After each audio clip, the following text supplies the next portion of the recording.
Welcome back to this video. My name is Rafi Yahoo right here, and in today's video I'm going to show you on how to fill all mails from a sender in your Yahoo Mail from just your phone.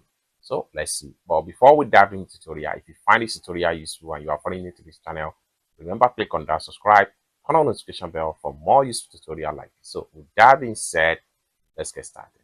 The very first thing you want to do is to head over to your Yahoo Mail. So I'm going to click on here to open up my Yahoo. Then having opened up your Yahoo Mail, next thing you need to do is to select a particular mail. Like for instance, this mail here is just like a promotional mail which appear more often in my mailbox. So I want to see all the mails that come through this particular Yahoo ID. And for me to do that, what we need to do is to simply click and hold down. So click and hold down, and this is going to pump up.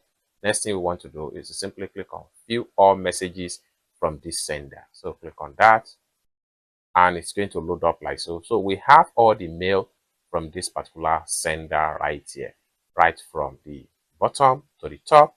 So you can simply read all the mail that come from this particular ID, or better still, you can delete and get rid of all the mail at once. So for you to delete them, simply click on edit right here, and it takes you right here.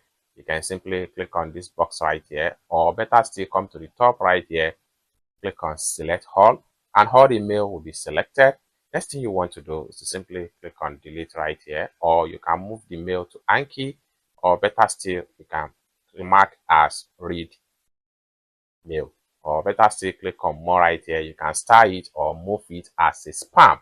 It's as simple as that. So basically, this is how to see all mail from a single sender in Yahoo. I hope you really got value for this video. If you find this video useful, give this video a big like, and also remember to subscribe to the channel for more useful tutorial like this. Thank you so much for watching, and I hope to see you in my next video. Bye for now.